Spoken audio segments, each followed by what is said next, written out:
Bom, definimos Covid longa. Aquele cara que teve Covid leve, moderada e perpetuou alguns sintomas que você falou. Antes de entrar para as principais complicações da Covid longa, existe uma explicação estrutural? Porque eu vi alguns trabalhos que poderia haver redução do volume cerebral em pacientes com Covid, etc, etc. O que você tem a falar para a gente a respeito disso? Tem relação isso com os sintomas? Não tem? O que você pode falar? Quais são as últimas conclusões? Isso é muito legal, porque esse ano, no final do ano passado para esse ano, começou a surgir alguns trabalhos muito bem feitos nesse aspecto. Se não me engano, um de Oxford foi o principal. Exato, né? Exato. Tem um trabalho muito bem feito de neuroimagem deles, né? Que ele é muito bom. Mas, assim, primeiro, quando a gente está falando de Covid longa, a gente está excluindo que a pessoa tenha outras coisas. Sim. Né? Aquelas sequelas, AVC, hemorragia, aquelas lesões que ele teve lá, né? Ou mesmo outras doenças, né? Então, a gente não está falando de paciente que já tinha Alzheimer e piorou, né? Não, a gente está falando de paciente que era um paciente rígido, né? Às vezes... Normal, como eu e você, da mesma idade, e ficou né? Até mais novo. Ficou com um sintoma, né? No caso da conversa de hoje, um sintoma neurológico. Então, assim, primeiro que a gente pensou quando a gente viu esses pacientes com Covid longa, que era por neuroinvasão, né? Que o vírus entraria no cérebro, seja através dessa região dos ramos do bulbo olfatório. Uma portinha de entrada, né? Ou esses pacientes instáveis, que a gente sabe que nas artérias do cérebro, né? A gente tem uma proteção contra a entrada de micro-organismos, até com efeito imunológico, que a gente chama de barreira hematoencefálica, né? O próprio nome diz, é uma barreira que evita o contato de substâncias ou micro-organismos indesejados do vaso para o cérebro. E pacientes graves, a gente sabe que tem alterações dessas barreiras, independente de ser Covid ou não. Então, a gente fala ou uma entrada do vírus pelo próprio bulbo olfatório ou através da via hematogênica, pelo sangue no paciente crítico.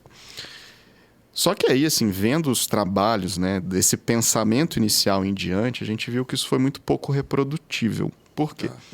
Primeiro, a gente começou a observar que o líquor, né, aquele líquido que corre, né, em algumas estruturas de dentro, de forma do cérebro, que desce para a medula, às vezes a gente coleta ele para pesquisar, por exemplo, meningite.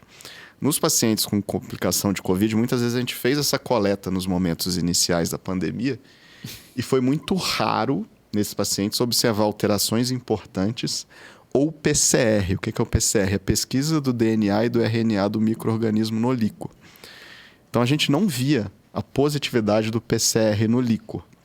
Né? Saiu até uma revisão agora em 2021 que mostrou que das amostras coletadas de um determinado centro com 300 pacientes, apenas 6% dos casos se detectava o material do vírus no líquor. Ali. Se bem que encefalite também, às vezes, não é tão frequente você pegar. Às vezes né? Difícil, né? Difícil, né? Mas, assim, a gente começou a pensar, então, em outras possibilidades, né? A primeira, a gente já falou da parte aguda daquela resposta imune desregulada, né?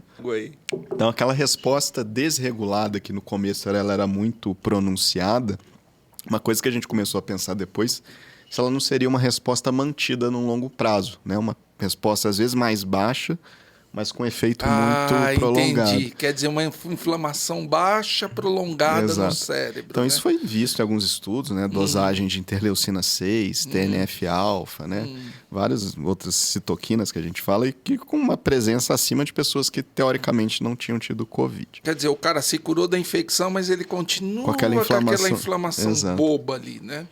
Segundo, né, voltando também para aquela questão da desautonomia, né? Muitos pacientes ficaram com uma desautonomia crônica. Então, aquela pessoa que se levanta, pressão cai, frequência... Exato, no seu próprio exame que você realiza, né? Você observa isso. Mas alterações cardíacas, né? Igual você falou, questão do estudo que a gente fez e publicou da fibrilação atrial. A gente sabe também que essa variabilidade de frequência cardíaca, né? O coração ele não bater muito compassado, vamos dizer assim, isso gera uma alteração transitória do fluxo cerebral que também pode ter um efeito no longo prazo, né? A própria hipoxemia, aqueles pacientes que ficaram com um pouco de oxigênio, né? Uma redução, saturaram abaixo de 94% no momento da Covid longa, às vezes isso não lesa a célula cerebral, mas deixa ela desfuncionante por um período, ela Ela vai demorar a voltar. É um stunned, né? Ela fica meia boba, exato, né? Por causa da inflamação. É né? como se você estivesse economizando gasolina, vamos dizer assim. Acho que é um bom termo. Fica lá, trabalhando só o basalzinho, né? só, não acelera. Tipo, né? não me incomoda. Então a gente viu isso também. E eu acho que isso tudo somado, né? E começaram a surgir os estudos anatomopatológicos, né? Em relação ao Covid. Os primeiros, né, tem um alemão que é bem interessante, de 2020, ele mostrava, às vezes, partículas virais no cérebro, ou alguns outros mostravam uma carga viral baixa, mas sem uma colocalização com as alterações histopatológicas. O que isso quer dizer? Onde tinha a partícula viral ou vírus na carga baixa, não eram onde a gente via as alterações histológicas, né? Naquela lâmina. Quer dizer, tinha vírus num canto, mas a alteração era em outro lugar, então, né? Não dava para correlacionar. Exato, né? Então, as alterações que a gente via, aí sim, na maioria das vezes, eram alterações imunológicas, né? Que é reação astroglial, neuronofagia. O que é isso?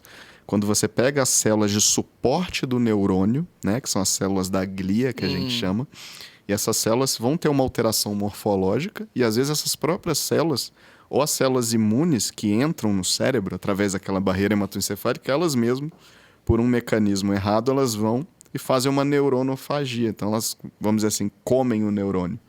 As próprias células imunes, né? E, às vezes, também ativando via de cascata de apoptose, ou seja, aquela morte celular programada. Toda célula do corpo, quando envelhece, ela tem esse mecanismo, né? Que ela, vamos dizer assim, entre aspas, comete um suicídio. Né? Então, às vezes, a gente via também essa delineação, né? O paciente tinha uma ativação dessas vias de apoptose de forma anômala, né? Na região dos neurônios e das células da glia.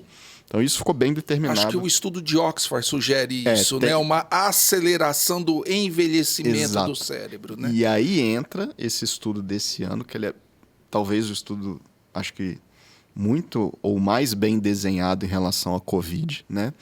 Por quê? Que é um estudo do Biobanco do Reino Unido de ressonâncias. Então, eles tinham ressonâncias de pacientes, né, em torno de 40, 50 anos, antes do Covid, ressonâncias de 2018 e 2019. Pegaram um determinado número de pacientes, que eu não vou lembrar de cabeça, mas acho que foi em torno de 700, 800, e dividiu em dois grupos, daqueles pacientes que tiveram Covid, que não tiveram Covid, e comparou com as ressonâncias pré-pandemia. Então, isso é muito interessante. Então, antes da pandemia fez e depois da pandemia fez a ressonância. Então, olha que fantástico. Eles conseguiram fazer um estudo longitudinal de imagem do pré e pós-pandemia. Isso é uma coisa muito inédita, vamos dizer assim. Então, eu considero esse um dos melhores estudos, inclusive, que saíram em relação ao Covid. E aí é isso que você falou. Eles observaram duas coisas, né, de forma primordial. Primeiro, algumas regiões do cérebro com uma redução, né, do espessamento, né, que a gente fala, da superfície cortical. Ou seja, atrofiou um pouco. Atrofiou a região do córtex, que é onde fica o corpo do neurônio, né? Então, uma localização de alta atividade metabólica, né? Vamos dizer, é aquela região que gasta muito combustível, vamos dizer assim, porque é uma região de alta demanda. E as regiões que eles viram isso foram duas regiões principais, né? A região órbito frontal, que é aquela parte, só para explicar, onde o bulbo olfatório, aquela estrutura que recebe os inputs, né, da sensibilidade olfativa, ele vai ter uma redução, né, na região frontal, bem na base do cérebro, e também das estruturas perilímbicas, do córtex peri-hipocampal, né, para-hipocampal. Com memória, né? Exatamente. Né? Então, foi assim, esse estudo, né, ele entrou muito, né, de forma sinérgica com a queixa dos pacientes, né, em relação à anosmia e as queixas de memória e atenção. Ele explicou mais, né? Exato. Foi um estudo muito bem feito. E também mostrou alteração de conectividade, né, de algumas regiões cerebrais. Ou seja, a gente sabe, claro, a gente tem um circuito de memória, um circuito de linguagem, né, mas a gente sabe que as áreas do cérebro elas se comunicam de forma muito mais complexa, né? Às vezes até difícil de explicar, tem aqueles estudos de conectoma, etc. Não vou entrar no mérito aqui porque é extremamente complexo, mas também em relação a uma técnica de imagem que chama difusividade, que é basicamente como aquelas áreas se comunicam com outras, havia uma redução da difusividade em determinadas áreas do cérebro. Então, ou seja, aquelas áreas, além às vezes de ter uma redução da superfície cortical tinha uma redução da comunicação com outras áreas. E só para fechar, isso bateu com 2 séries, na verdade 3 séries de casos de 2020 e 2021 que fizeram avaliações de PET-FDG. Que é a avaliação do metabolismo do neurônio, Exato, né? que é uma alteração, que é um método de imagem que ele é complementar à ressonância, porque a ressonância mostra pra gente A estrutura. e o PET-FDG vai mostrar o quê? Como aquela estrutura está consumindo a glicose marcada por um radioisótopo. Como ela está funcionando, Exato, né? Mais ou menos isso. E aí, assim, a gente teve alguns estudos que mostraram redução do metabolismo frontoparietal e alguns estudos que mostraram alteração do metabolismo nas regiões frontais perilímbicas. Nesses pacientes. Então foi assim uma consonância, vamos dizer assim, né, de achados que levaram a gente a entender o que estava acontecendo e por que os pacientes manifestavam aqueles sintomas. E aí agora, assim, para fechar, estão saindo agora alguns estudos que estão mostrando, né, e isso vai ter que ser discutido, até do ponto de vista de congresso, mas agora alguns estudos têm mostrado, às vezes, a presença do vírus também em carga baixa, tá? Tanto estudos in vitro, né, que é no, vamos dizer assim, no laboratório, no tubo de ensaio, e estudos também em peças, né, em anatomopatológico, mostrando que algumas vezes sim o paciente pode ter uma alteração cerebral, né, histológica, com a presença do vírus lá. Né? Então, assim, não parece ser a maior parte dos casos, né, para ninguém ficar alarmado. O vírus está entrando no meu cérebro. Né? Mas a gente sim sabe que isso é possível, até do ponto de vista, se você pensar do aspecto de biologia celular e molecular, a gente sabe que o vírus tem a capacidade de se ligar a essas estruturas. Então vamos amarrar aqui. O nosso vetor está falando que, o vetor da nossa discussão aqui está falando que alterações anatômicas, sim, aceleração da atrofia cerebral e também funcional. O neurônio ele fica meio lento para funcionar e isso provoca a Covid longa. Antes de entrar nos principais sintomas da Covid longa, neurológicos, a gente teve a cepa Wuhan, cepa lá de Manaus, Amazonas. A Ômicron também esteve associada à Covid longa? Sim.